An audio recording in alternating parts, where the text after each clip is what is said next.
नमस्कार, आप देख रहे हैं वीके न्यूज और मैं हूं आपके साथ मयंक गौर। महिला आरक्षण ये वो मुद्दा है जो 2.5 दशक से भी ज्यादा समय से कानून बनने की बाट जोह रहा है। सरकारें आई गई, सत्ता बनी और बदली, लेकिन मुद्दा वही रहा। इस मुद्दे को सरकारें एक दूसरे के सर पर थोपती रही। लगा जैसे कोई पास वाला गेम चल रहा है। सदन में इसको लेकर कई बार बहस हुई, लेकिन बहस का हल वही निकला जो मीडिया चैनलों की डिबेट शो में होता है, कोई निष्कर्ष नहीं। लेकिन 27 सालों से पेंडिंग पड़े इस मामले में अब कोई सकारात्मक उम्मीद जग रही है। वो इसलिए क्योंकि संसद के विशेष सत्र से पहले केंद्र सरकार की कैबिनेट मीटिंग हुई। इस मीटिंग में महिला आरक्षण के मुद्दे को मंजूरी मिली। सदन के पटल पर इसे रखा भी गया। संभव है कि सदन में इस विषय पर बात हो और ये भी संभव है कि इस पर कानून बन जाए। लेकिन सवाल ये है कि महिला आरक्षण का मुद्दा सदन में इतने सालों तक लंबित क्यों रहा और क्यों इस पर कोई कानून नहीं बना, जानेंगे विस्तार से। 12 सितंबर 1996 में पहली बार देश में महिला आरक्षण की मांग उठी और पहली बार इस मुद्दे को सदन के पटल पर रखा गया।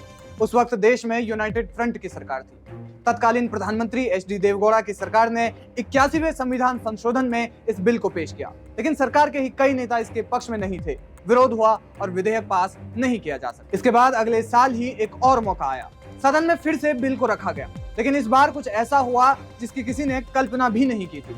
इस बिल के विरोध में मुलायम सिंह यादव, शरद यादव और लालू प्रसाद यादव खड़े हो गए और इसका भरसक विरोध किया।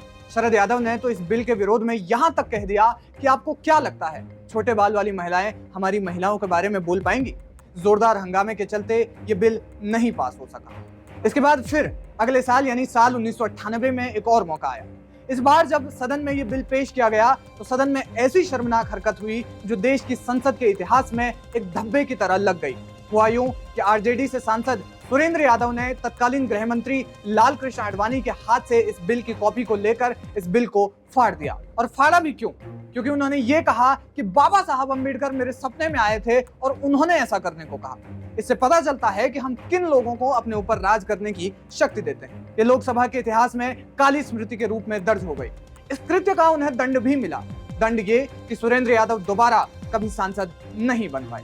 इसी साल 11 दिसंबर 1998 में ये बिल सदन में फिर से पेश किया गया। बिल को लेकर जमकर घमासान मचा। मामला यहाँ तक बढ़ गया कि इस बिल का पुरजोर विरोध कर रहे सपा के सांसद दारोगा प्रसाद सरोज का कॉलर पकड़कर ममता बनर्जी ने उन्हें सदन से बाहर का रास्ता दिखाया। साल 1998 में अटल बिहारी वाजपेयी की सरकार गिर गई और ये बिल फिर से ठंडे बस्ते में चला गया। इसके बाद के वर्षों में भी इसे पास करने की कोशिशें की गई, लेकिन विरोधियों के सामने किसी की न चली और ये मुद्दा रबर की तरह खींचता रहा। 6 मई 2008 को कांग्रेस की अगुवाई वाली यूपीए सरकार ने महिला आरक्षण विधेयक को राज्यसभा में पेश किया, लेकिन इसे जल्द ही कानून और न्याय की स्थायी समिति के समक्ष भेज दिया गया। समाजवादी पार्टी, जेडीयू और आरजेडी के विरोध के बीच इसे संसद के दोनों सदनों में पेश किया गया। 25 फरवरी 2010 को केंद्रीय कैबिनेट ने महिला आरक्षण विधेयक को मंजूरी दी। 9 मार्च 2010 को राज्यसभा में इस विधेयक को भारी मतों से पारित किया गया, लेकिन अंत में फिर वही हुआ जो इससे पहले होता आ रहा था। ये विधेयक लोकसभा में पेश नहीं हो पाया। साल 2014 में देश में सत्ता परिवर्तन हुआ। 2019 में भी बीजेपी को प्रचंड जीत मिली।